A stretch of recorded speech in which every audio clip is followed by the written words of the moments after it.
Mugamba mutya abali ku channel yaffe eyitibwa Kyayiti YouTube channel yaffe olunaku olwaleero jagadde nkubulire ku ddagala lino ligenda kuyambako gwe wenna atandise bizinensi ng'okoze bizinensi eyo osobola ofuna eddagala lino n'oliwanikako waggulu mu kamooli osobole okwetangira abalabe bo osobole okwetangira abalogo abasobola okulemesa bizinensi yo. Eddagala lino lyerimu eddagala erisookebwako erigenda okuyamba. Nkusaba ofune akati k'omwetango, bw'omala okufuna akati k'omwetango ofune ne muleke funa obukoola bubiri. Bw'omala obufuna bulungi bugatte n'akati k'omwetango, beera ng'obisiba wamu bitugge bulungi. Kolanga katinitini beera ng'okawanika waggulu mu kamooli, liwanike waggulu mu mulyango oguyingira mu bizinensi yo.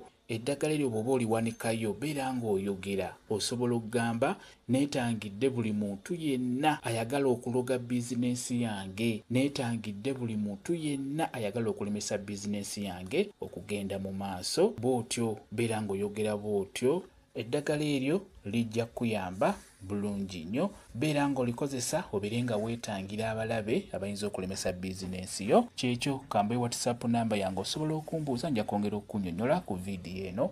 WhatsApp namba yange eri 0777873401 yeeyo WhatsApp namba yange.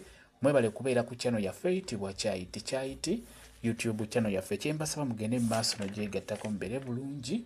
Mweraba.